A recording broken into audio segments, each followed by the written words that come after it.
Welcome to the CHGO Fire Podcast, presented by DraftKings Sportsbook, America's top-rated sportsbook. Download the app and use promo code CHGO when you sign up. Welcome back to CHGO Fire. I'm your host, Alex Campbell. Thrilled to be back for Season 2.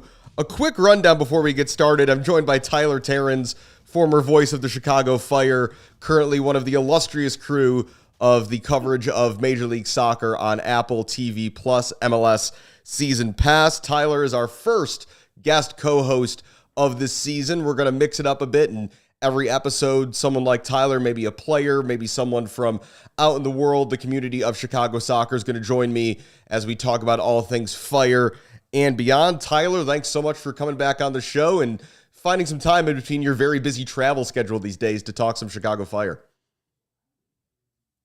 Listen, it's good to be back, and great to not have Pat here either. I must say this is gonna be a blast with just me and you, because he just ruined it last time. But anyway, shout out to Pat McCraney, who we believe is watching somewhere. CHGO Fire Emeritus. Definitely gonna try to get Pat on the show at some point or two over the course of the season. So a quick rundown today, given that this is our first podcast back, we're going to run through what was a very busy and still ongoing off-season for the Fire, and then a bit later, we'll get into the Fire's opening season draw with NYCFC, with the big storyline from that being that about half of the Fire starting 11, unfortunately, had to exit the match with various injuries. But Tyler, we've got to start with what I believe is officially the most lucrative off-season in the history of Major League Soccer. Gaga Slonina to Chelsea, $10 million, could rise to $15 million. We knew about that one after he came back on loan. And then John Duran goes to Aston Villa for a potential $22 million. Could be tied for the second largest outgoing transfer in MLS history. Gaga's mostly been playing for the Chelsea U21s. He's got 4 appearances there. John Duran making sporadic appearances in the Premier League off the bench. For you, though, Tyler, these are, from your kind of perspective, which one of these transfers do you think is kind of the bigger one, the most impactful? Because on the one hand, you've got a homegrown player, a goalkeeper leaving for a big sum. But on the other hand, John Duran was the leading source of goals down the stretch for this team last year. Impactful is an interesting word. And if we're talking about, impacting the Fire lineup and what they're capable or not capable of doing now, then it's Duran. Because of what you just said, there was a goal scoring problem last year. That's not a secret. Ezra has mentioned that in countless different media opportunities. And John Duran was the guy at 18 years old last year, even though the Fire brought in Casper Schmid, who everybody expected to be a regular goal scorer, and everybody was crying for an MLS veteran who knows how to put the ball in the back of the net, and it simply hasn't panned out that way yet. You never know. This league can turn on its head in a second, but yeah, I mean, it has to be Duran, right? I mean, like not only because of how much it impacts the Fire roster now needing to find a number 9 DP, which is, the only thing that continues to circulate Fire transfer rumors on Twitter, but because he is playing immediately. Like we don't know if Gaga's going to, when or if he's ever going to break into the Chelsea starting 11. But for John Duran to come on against Manchester City a few weeks ago and hit the crossbar with a ridiculous effort, like it's impactful not only because the Fire miss him, but it's impactful because this kid, week 1 of the 2022 season didn't know what planet he was on. He looked like a lost puppy, and then 33 weeks later he's terrorizing every center back in the league. But yeah, I mean it's pretty wild to see those 2 transfers for that amount of money exit the way that they did. And, a credit to the front office, the credit to the previous front offices for signing Gaga Slonina when he was 14 to a homegrown contract, and everybody who's helped him along the way. Yeah, it took a village to get to this point, but 2 massive, massive sales. Yeah, to your point about Duran stepping into the lineup for Aston Villa, I think the moment that I was like, oh, they're taking this very seriously and they're going to play him is they sold Danny Ings, a veteran, experienced, reliable source of goals in the Premier League. Not an easy thing to find. Ings has been that guy for 6 or 7 teams now who you can slot in there and he's going to score goals. And they let him leave to go to relegation-threatened West Ham because they brought John Duran in. So that's quite the vote of confidence. And then, yeah, to your point with Gaga, currently playing with U21s, I'm sure there's an eye right now for him on the U20 World Cup, which is coming up in May. He seems like a prime candidate, given that he's not on loan anywhere from Chelsea, to play at that. We'll see if he moves in the summer. So those two were the headlines, but there were some other departures. Chinonso 04 goes to Montreal for a small transfer fee. Boris Sekulic, right back, rejoins his former club, Gornik Zabrze, on a free. Stanislav Ivanov goes back to Bulgaria. John Espinoza ends up at Lugano. Andre A.J. Reynolds is still without a club, unfortunately, which is really surprising. I think a USL Championship team could really use his skill set and his versatility. When you kind of think about these departures, Tyler, I mean, the thing to me that sticks out was the total clear out of the right back position. But otherwise, this kind of seems like I think what a lot of fans would have expected in terms of who would not be back from this team from last year. No, it does make sense. I don't really think there were any surprises, and the clear out at the right back position was effectively just getting rid of Boki because he was the most consistent performer just in terms of being on the field. I'm not talking about quality of performances. I'm just talking about the fact that he start 32 out of 33 games last year. Yeah, he was there a lot. He was there a lot, but the other thing is that Miguel Navarro is a fantastic defender. We could talk about what he can and can't do on and off the ball later, but like Boki would love to get forward and didn't have the recovery pace that Miguel Navarro had. So teams just picked the right-hand side of our defense out, and it was just constantly dump balls in behind, and it became a point of emphasis. So, yeah, I mean, you just needed to go out and get somebody with experience and somebody that's going to, be able to fit into this system seamlessly, and they found Arnaud Souquet, and I think defensively he had some really good moments this past weekend. On the ball, he looked a little shaky, and that's to be expected. New country, new culture, and you hear people talk about it all the time, how difficult it is even at 30 to assimilate. But yeah, I mean, all of it makes sense. I mean, 04 never really settled in. Ivanov never settled in. Espinoza didn't end up being what we thought he was going to be. So these were the guys that were brought in between 20 and 21. And when they were brought in, they wanted to stick with continuity. They wanted to keep the core group together, and they felt like they could bring in some pieces that may or may not hit, and they didn't. So, off you go, and that's just sort of the nature of the business. Yeah, Sekulic was interesting because it really seemed like when you looked at the Fire's fullbacks, it's like, okay, Sekulic is going to be your more stay-at-home, almost form a back three kind of guy, while Navarro pushes forward. And oftentimes it ended up in the reverse, where, to your point, Sekulic would end up way off the field, and then Miguel Navarro would end up getting outnumbered on a counterattack going the other way. It just never really worked. And to your point, Espinoza was supposed to be the change of pace, more attacking guy, ended up, I think, getting more yellow cards than he did anything else in terms of contributions on the stat sheets. But you mentioned Arnaud Souquet, right back, signed from Montpellier in France, played a lot of games for them, played a lot of games for Nice. So this is a guy with 149 Ligue 1 appearances to his name. Probably the headline of the incoming so far, given that we saw him already start. You talked about how last year that Casper Schmid was the bring in an MLS veteran who can score goals. I don't think MLS veteran who knows how to score goals suits anybody better than it suits Kai Kamara. Comes in from Montreal. He'd wanted out of there. Third all-time leading goal scorer in MLS history. I think maybe to pause on Kai for a minute, beyond just, the goals he can bring, he's just known to be such a positive influence on a team. It's hard to know what his impact's going to be, but it really seems like this is a good get for the Fire, even if he's not a guy you're expecting to get more than 20 or 30 minutes out of a game. No, without a shadow of a doubt. And this business, just like any other business, is about who you know and what relationships you previously had. And Ezra and Kai have played together. And and Kai, at 38 years old, understands the assignment. He is not going to start and play 90 minutes every single week. That is simply not what he is anymore. What he is a positive influence in the locker room. And for what it's worth, just a really, really good guy. I mean, Yeah. went out of his way to shake my hand, introduce himself, was asking me questions about the Apple TV thing, and just like was interested in, and interested in what I had to say. And I was just like, you can go and talk to your boys and go do so. This is at the kickoff luncheon. I was like, go have fun with them. I was like, nothing I have to say is interesting. But he just seems like a great guy. And those are the types of players that you want in the locker room. And I've already talked to several coaches within Major League Soccer outside of the Fire already. And just one of the big buzz phrases is just locker room guys. How do we create this culture? And Ezra, of course, knows how to create it, but now it's a matter of getting his guys in. And Kai, came on at halftime, and I thought he was great. I mean, he's so active. He's active. I don't know why NYCFC are leaving him unmarked on a set piece when everybody and their mother knew that Shaq was just trying to clip it towards the back post and hope. Yeah, it wasn't complicated. We'll get to that more later, but it's like, you mean to tell me the 6'4" center forward is standing unmarked at the back post? Yeah. Thank you very much. We will gladly just fire a ball at his head and see what happens from there.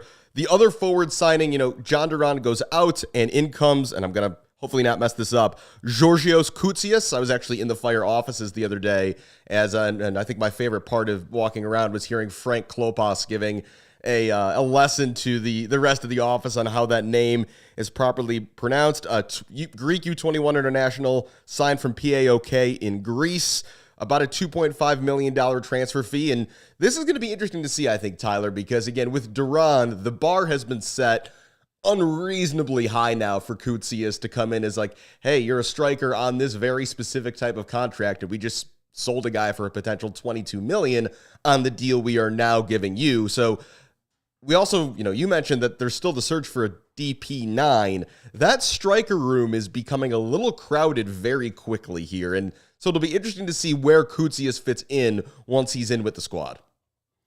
Yeah, and that unfortunate expectation and bar that's been set is sort of similar to the Chris Brady situation, right? Oh, yes. Teenage goalkeeper. Yeah, no, we expect you to stand on your head for the first season of your professional career, more or less, at first division, and then be sold to one of the best clubs in the world. Like that. Unfortunately, these are the expectations that are set, and it's a good problem to have. But for Koutsias, I'm interested to see if he might be able to play on the wing, because if it does get crowded and you have a U22 teenager who's coming in and sort of like, needs reps, needs minutes and everything like that, but you are going to bring in a DP signing, whether before the winter transfer window closes at the end of April. I know that's not the winter anymore, but that's just how Major League Soccer does it. Or if it's MLS primary transfer window. Yep. Yeah. So I'm intrigued. It's a big transfer fee for a kid of that age, but let's see what he's got, right? I mean, there's no reason to be pessimistic about it because of what you said, John Duran coming in and immediately did that. I don't expect him to be Duran. He doesn't have that build. He doesn't have that profile, but who knows? He could end up making an immediate impact, and that's certainly what the Fire need in the attacking third. Yeah, because there was a lot of movement here. This was an interesting move. He was signed from PAOK, but he was actually had to first be recalled. He was on loan at another Greek Super League team, Volos, I believe is their name, and so they recalled him from that loan to sell him to the Fire, which, again, a 7-figure transfer fee will make some things move. Elsewhere, in terms of the new additions, we've got Marin Heli Selassie, a winger in from FC Lugano, so somebody coming back the other way in that partnership. I think it's probably best to think of him as an even-off replacement, a guy who's going to go out there, try to run a lot, doesn't have a lot of goal contributions in his Swiss League career. Jeff Gall, a goalkeeper who's actually from Chicago, but has been living and playing in Sweden for 8 years, so he comes in to give some veteran experience alongside Spencer Ritchie in support of Chris Brady in the goalkeeping pool. And then Jonathan Dean, who was signed from Birmingham Legion of the USL Championship. Looks like he mostly played as a right wing back in a back three system, so that feels kind of Espinoza-ish. Any of those guys, Tyler, really jump out to you? Haile Selassie feels like the biggest wild card of the group in terms of a guy who could be an even-off who in 2 years Fire fans forget he ever existed, or could come in and really spark something. Almost scored in the opener against NYCFC, if not for being offside. Yeah, I think that's right. In terms of being an X factor and somebody who could potentially, give you more production to the point where it's going to put you over the top in the attacking third. And listen, like when you look at outside of the DP number 9 right now, if you look at what options the Fire have coming off the bench, what their starting front four looks like, that three and the one striker in the Ezra Hendrickson 4-2-3-1. I like, there's not much more. We'll see what Haile Selassie can do. There's not much more I think you need there other than the DP number 9 who's going to get you a bunch of goals, right? Which is easier said than done. But Right, like, yeah. Mueller, Gutierrez, Shaq, Guti's ability to play in the 10 if Shaq does get hurt. Kai Kamara coming off the bench. I imagine if a DP number 9 striker comes in, then something, like you said, it's crowded. Something's going to have to change. And then Kutsia is coming in as well. And if he can play on the wing, that's a lot of options. And that's much more depth than we saw last year, which is exactly what Ezra Hendrickson wanted to address. Because how many times did we see teams come into Soldier Field and when the Fire were on the road and changes needed to be made, and there was just such a discrepancy in terms of the quality that the Fire were bringing on comparatively to their opposition. So I'm on board to see what Haile Selassie can do. I know that the front office were really high on him, kept a really close eye on him while he was over at Lugano, the sister club. So listen, it's one more piece, I think, in the attacking front of the DP number 9, and then just sort of roll out the ball and say, all right, let's go fight for spots and let's see what happens. Yeah, and every day there's a different name being floated around that designated player conversation. Another thing to watch with Guti specifically, I mentioned the U20 World Cup in May in relation to Gaga Slonina. My guess is that that's going to mean Chris Brady sticks around Major League Soccer, especially if he's playing well for the Fire. Although, who knows, now maybe that Gaga and Chris don't have the same employer. Maybe U.S. Soccer can get them both in a camp together at the same time, a thing that has never been possible before. And then Brian Gutierrez is a player who he was not part of the squad for qualifying because the Fire wanted to keep him around, in the kind of the home stretch of last season. But he's going to be another player who is definitely going to be on head coach Mikey Varis's radar and who could receive an invite in May to go off to, I believe, Indonesia is where that tournament is. And so we'll have to keep an eye to see if he is called up, if he is released by the Fire. Again, for those who aren't familiar, the only competitions clubs have to release players for are senior internationals in FIFA-sanctioned windows, so that would not be one of those. Well, we've alluded, Tyler, to the game against NYCFC several times already, and we will get to that right after I remind everybody that CHGO Fire is presented by DraftKings Sportsbook, where if you really enjoy living dangerously, you can bet on every Major League Soccer game with all sorts of prop bets and player and team-specific markets. If you prefer the more predictable soccer leagues out there, they've got markets for all the big leagues from around the world. There's already some Women's World Cup markets available if you want to get a head start on that. So download the DraftKings Sportsbook app now and sign up with code CHGO. And new customers can bet $5 and get $200 in bonus bets instantly, only at DraftKings Sportsbook, an official sports betting partner of the NBA, with code CHGO. Minimum age and eligibility restrictions apply. See our show notes for the details. So, Tyler, Chicago Fire 1, New York City FC 1. This looked a lot like the first game of the season in that for the Fire it literally was, and for NYCFC in that they are, to use a metaphor, building the airplane as they're flying it. That squad is changing a bunch. We saw, I think, 3 or 4 signings for NYC who were signed in the last week make their club debuts in this game. In terms of the lineup for the Fire, Chris Brady, we're thinking he's going to get a chance to be the number 1. He missed out with a thigh problem after not training with the team for the last several days. In terms of the starting lineup, though, it was Spencer Ritchie in goal, Arno Soke, Carlos Terran, Rafael Chijos, and Miguel Navarro across the back line. Fede Navarro and Jairo Torres in the pivot in midfield. We'll get back to that in a moment. And then the aforementioned Gutierrez, Shaqiri, Mueller attacking trio behind Casper Schmid.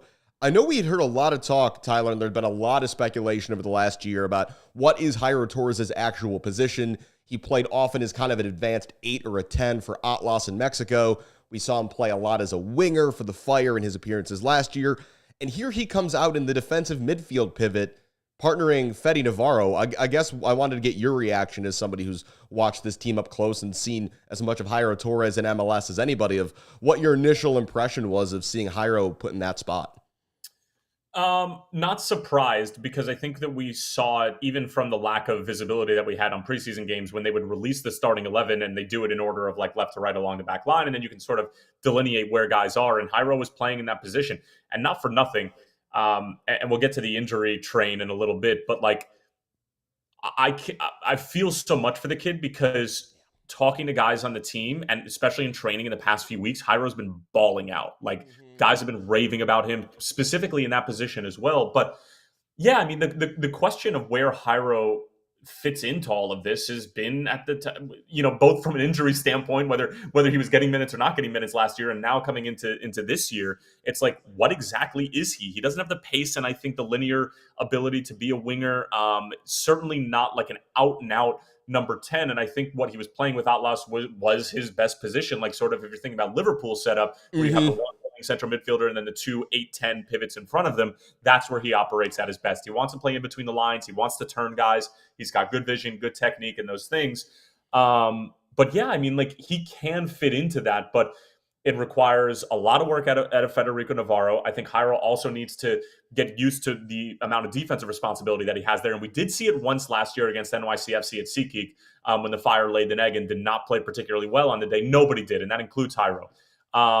And it just didn't look good. And so I was scratching my head. I was just like, all right, like, maybe that was an experiment. I don't know if we'll see this again. But here we were. And then, you weren't even really able to make any sort of judgment on it, because Fede goes out in the first 20 minutes and then Jairo goes out before halftime. So, here we are talking about stuff that it doesn't really even matter at this point, because we just hope that they're healthy. Yeah, I mean, most likely, if you had to predict, we're probably going to see a Mauricio Pineda, Gaston Jimenez pivot, I would think, against the Philadelphia Union on Saturday, unless there is some rapid healing that takes place. But as you mentioned, we'll get to the injury train in a second. Do want to highlight a few moments from this game. And the first one, not to rag on this guy, but Casper Schmid is gifted a back pass. He's 25 yards from goal. The NYCFC keeper is at the penalty spot. This is a prime chip the keeper opportunity. It's wide open. He chooses to not go with that option, trips over the ball, cuts back a couple times to evade defenders before eventually blasting high and wide. And you can't really draw up a worst case scenario for the guy when there's speculation the club is trying to move you on. They're signing all sorts of players in your position. And then you're just gifted this opportunity to maybe just calm the waters. And this only makes things worse.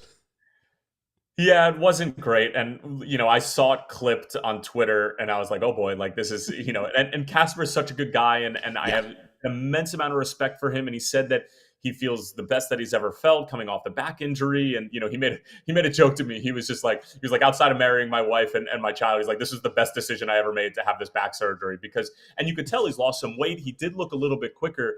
But yeah, I mean, it's tough, especially when we've seen like 3 or 4 instances of teams passing directly back to strikers in prime positions to score. Yes, I'm talking about Charlotte and Austin FC specifically. Yes, hello St. Louis, if you're listening, you're welcome, I guess, for the gifts you've been receiving. But hey, to that point, like, you gotta take the gifts. And if you've been watching MLS, you've been watching Klaus of St. Louis City just accept them gratefully and dispatch them, and Casper Schmid didn't in this case.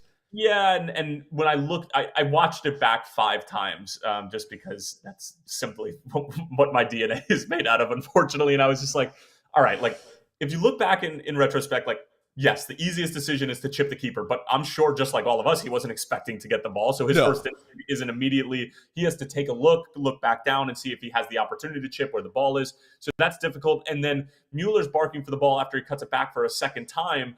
But at that point, if you're Casper, like, you're not passing that ball, because you are in on goal. You're inside the penalty area. And like, it's easy for us to sit here and play Monday morning or Tuesday morning quarterback and say, like, you should have done this, you should have done that. The fact of the matter is that this is a guy who has struggled to score goals since coming over to the Fire, and we saw another instance of that. But like, yeah, the whole situation with him potentially going on the move, that this doesn't help things. But at the same time, like, again, we've seen before how quickly your luck can change in this league, and you hope that happens for Casper. And just even if his time is short-lived here, and if he is going to go on the move, you want him to score goals and you want him to perform well. Like, it doesn't help anybody. Absolutely.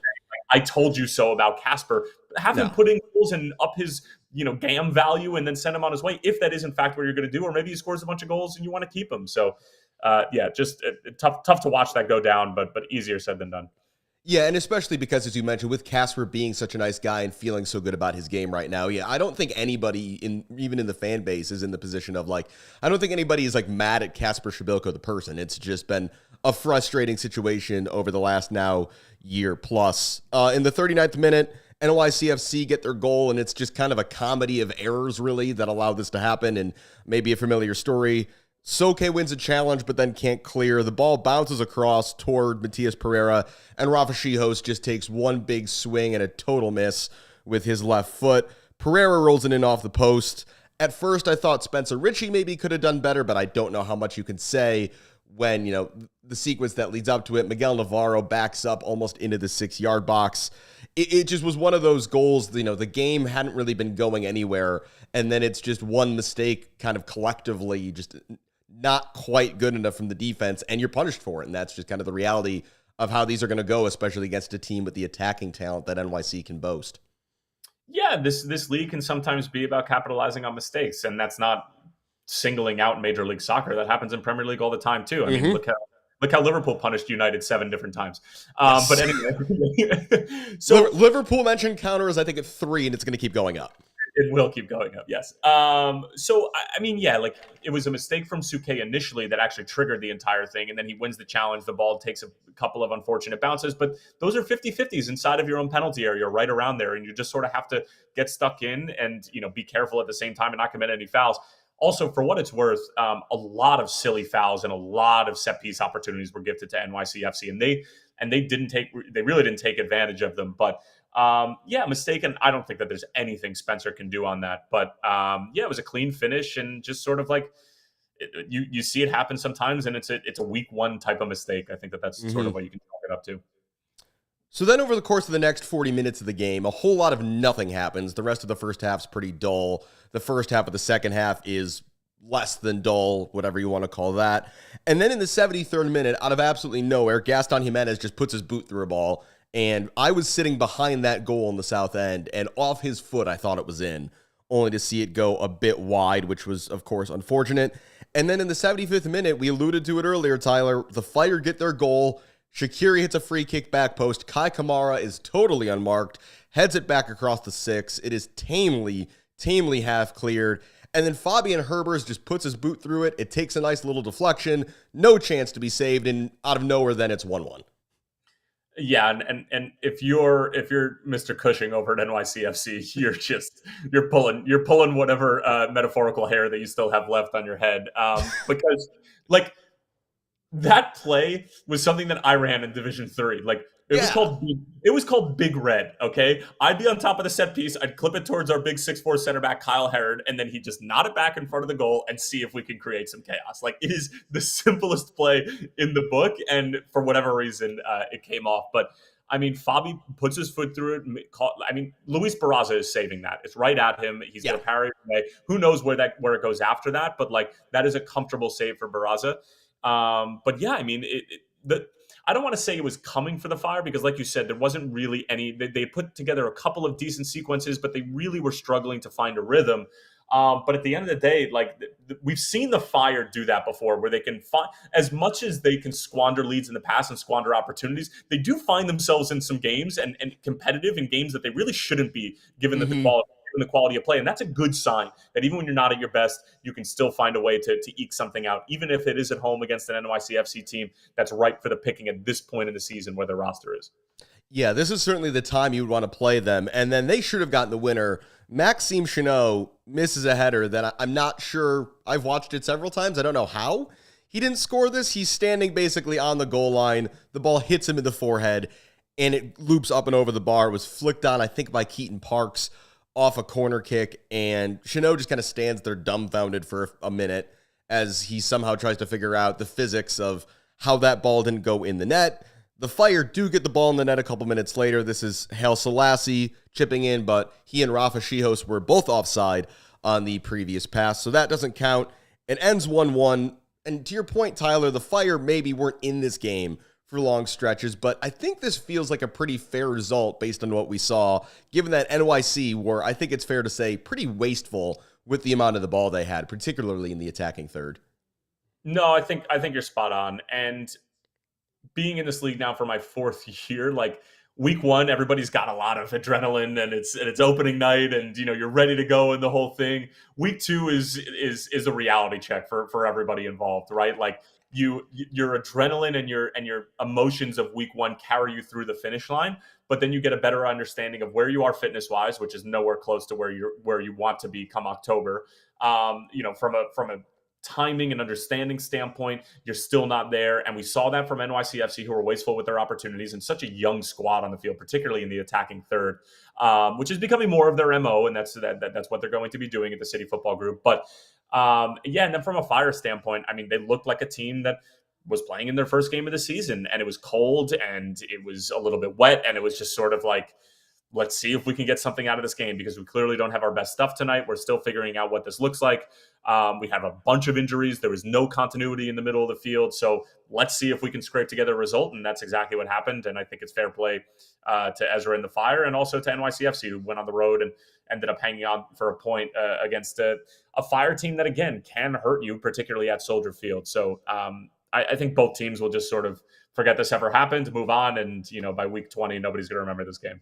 Yeah, that all feels pretty fair. Again, the thing that is going to be remembered and linger from this game, though, might be the injuries, and we will get to that right after this from Game Time, which sponsors the CHGO Fire podcast, the hottest new ticketing site, which makes it easier than ever to score the best deals to sports, concerts, and shows. I looked up seats on Game Time ahead of the Fire game against NYCFC, saw some amazing value there. You can get great deals day of any event you want to go to, and might be able to find value for seats you never thought you would be able to afford previously. So check out as we go forward here. The Fire's next home game is in a little under 2 weeks. Again, it's FC Cincinnati, and maybe you can snag an awesome deal on Game Time. And if you love CHGO, you will love the Game Time app, and it is a great way to support us by buying tickets through the link in the podcast description. So join over 15 million people who have downloaded Game Time and score the best seats to all your favorite events.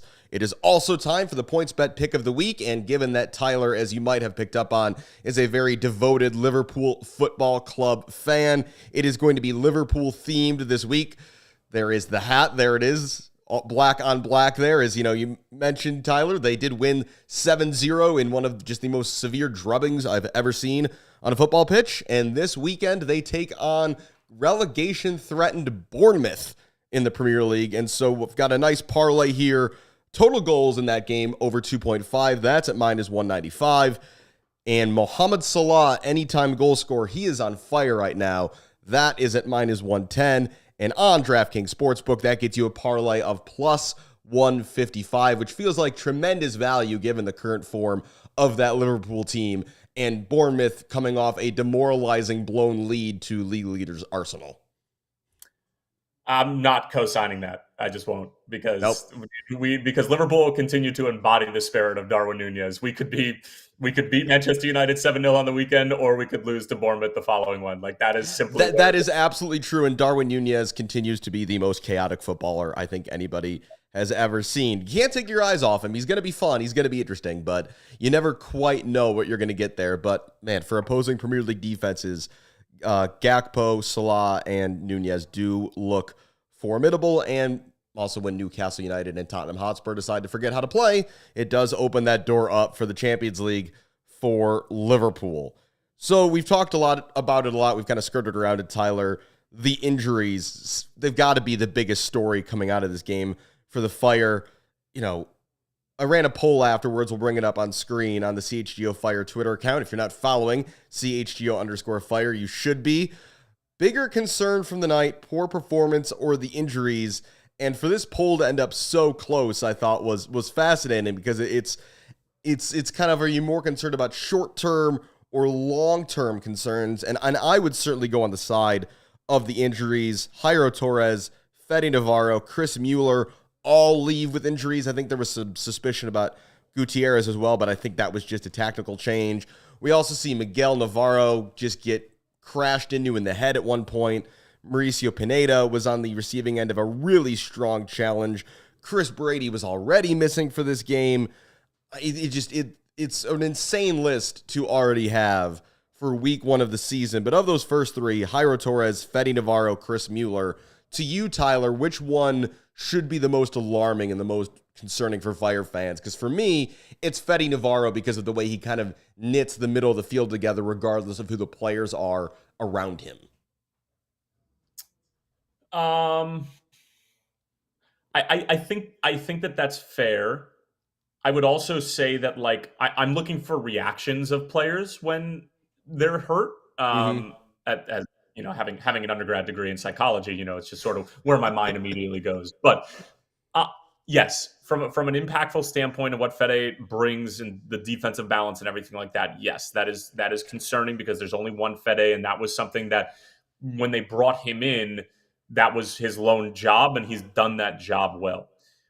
If I'm thinking about like who I was just like, ooh, like that really doesn't look good based on the reaction, probably Jairo. But then again, but if Chris Mueller is really hurt or whatever it might be, then I think that supersedes all of it because he was one of the most consistent attacking players. Even if the production numbers weren't there, he was getting into dangerous spots and probably on the most consistent basis on the field for the Fire last year. So none of it's good. No. That's the bottom line. None of this is good. But these unfortunately happen, especially at the beginning of the year. Do 3 of them happen to 3 starters in the first game? No, that's inexplicable bad luck. But this is no bueno. I can't. I don't really know what else to say. Yeah, and you really do feel for Jairo in particular because this is a guy we saw was clearly not 100% last year, who had been kind of running on fumes coming out of Atlas, had probably been playing hurt there as they pushed for their first Liga MX title in decades. So you can understand the motivation to kind of go for broke there. But to see him finally, as you said, players are saying he's balling in preseason, that he looks so good, he looks healthy, he looks happy, he looks himself. Yeah, you could just see the look on his face when he sat down. You see looks kind of like this all the time in soccer, where a player just knows, oh, that muscle's gone, oh, there's something wrong. But in that particular case, it did feel like, the sadness, the despair was beyond that. It was just, it's kind of crushing almost, because this is a guy who's worked so hard to get back to the point where he is right now. And then for this to be how it goes, again, hopefully we hope he's not out for an extended period of time. We don't want any of these guys to be out for an extended period of time, but it is really tough to particularly see when a guy's had such a long road back to full fitness to see him maybe pick up another knock. We haven't seen an official injury report yet. We'll probably hear more information tomorrow from Ezra Hendrickson when he does his weekly press availability. So we'll see what the news is there ahead of the Fire's trip to Philadelphia this weekend. But before we get out of here, Tyler, I did want to briefly ask you about the work you're doing now with MLS Season Pass on Apple TV+. The reaction so far from fans seems to be pretty positive, that it's been a really good engagement and viewing experience. What's it been like from your side of things? I know you're on the road a lot these past couple weeks. You've been in DC and Orlando so far, if I'm correct. Get to see Seattle take on FC Cincinnati this weekend. Just how are you enjoying it so far in this brave new world we're in of American soccer? Loving it, first and foremost. I mean, week 1, I got the DC Toronto game, 3-2, 98th minute game winner. Like, couldn't ask for a better one. And everybody called me afterwards. It was texting me like, what a great first game you had. I was just like, trust me, there's like 3 stinkers coming my way with no goals just to balance things out. And lo and behold, Orlando and Cincy played to a 0-0 draw. But that game was not good. No, it was not.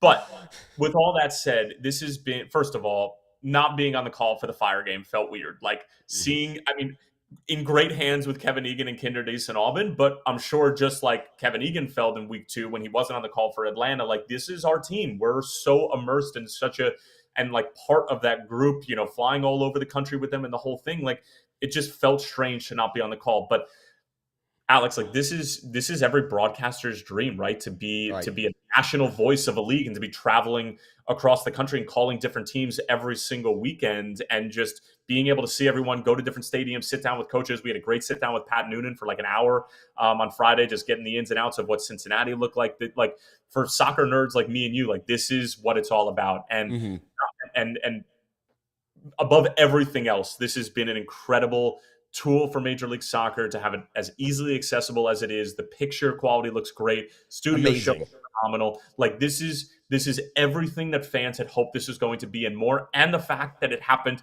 so quickly and was put together in such a short amount of time. And I'm not just saying that because I'm employed by them. Like this is groundbreaking stuff, not just because it's a major sports league in the United States that's strictly or almost exclusively on a streaming platform. It's because of how high quality it is and how quickly it all came together. So it's incredible. I mean, like we were talking about before we came on live, like my United app is a bloodbath. I mean, there's just flights. I'm just never in Chicago anymore. Like my friends in the city are just sort of like, yeah, we'll see you in November. Like you don't really exist to us anymore, which is kind of like what it is. But that's the trade-off of this job. It's incredible. Yes. I get to do something I genuinely love and that really lights a fire underneath me, but I do sacrifice my weekends. But I'm on the road with a really good friend of mine, Devin Kerr, who's my broadcast partner. So we're managing to have just the proper amount of fun post game on Saturdays when we're done. But it's been great so far. Yeah, and to your point, the picture quality, I think with not only having had you and Tony Mueller on the call, but the crew at WGN, I don't think Fire fans probably are getting like the sort of whiplash that I've seen from fans in certain markets who are being like, wow, they didn't realize how bad their picture quality was until they saw this. Yeah, for those of you who'd been watching MLS in 720 HP, I apologize, but welcome to the 4K future. For those who aren't familiar, there's a few free games every week, and the exciting new thing that was reported this past week is that the Whip Around show, MLS 360, is going to be in front of the paywall. So if you're not quite sure yet, if you're on the fence, you can check that out. That's a really awesome concept. As an American soccer fan, the resources now available in those Whip Around shows, taking off the NFL Red Zone concept. CBS has done a great job over the past couple of years with Champions League and Europa League coverage, and there's some of the same people from behind the scenes have helped bring that into Apple and MLS, so that's awesome to see. So again, if you're not watching the Fire game, or if the Fire aren't playing on a particular day, I'd encourage everybody to check out what Tyler is up to and what city he finds himself in for the weekend. And Tyler, we're going to wrap up here, but thanks so much for taking the time out of your busy week, out of your prep to come on the show. Hopefully we'll get you back in here in studio sometime when it's, when things are a little less crazy and we've got a little more time on our hands. Before we get out of here, of course, thank you to everybody for tuning back in. Really excited to be back with this and hopefully have some fun things planned for the future. If you are unable to watch on Apple TV Plus this weekend, we do have a little bit of news on where you can catch the games. The Fire pitch at Addison and Tallman will be showing the games live with sound. You can also watch at either Revolution Brewing location that's on Milwaukee and California at their bar, or Kedzie just north of the Kennedy at the Tap House if you're looking to get out and watch in public with some other Fire fans. So again, Tyler, thanks so much. Safe travels this weekend, and I think everybody will look forward, even though they'll miss you on the Fire broadcast, look forward to seeing where in the world you are throughout this MLS season. Thanks for having me, Alex. Always making time for you and for this platform here. I love being a part of the Chicago Fire community, and I couldn't imagine covering MLS and not doing it hand in hand with the Fire. So appreciate you and what you're doing, and thanks to all the fans for tuning in over the years. And I will be back on the call for a Fire game sooner rather than later. Let's just say that. No spoilers here, but it will happen soon, I promise. Absolutely. Well, the Fire's next home game is a week from Saturday. That's against FC Cincinnati. And the next CHGO Fire podcast will be a couple days after that, 2 weeks from today. So hopefully you can tune in then. This has been the CHGO Fire podcast presented by DraftKings Sportsbook. Thanks for listening, and I'll see you next time.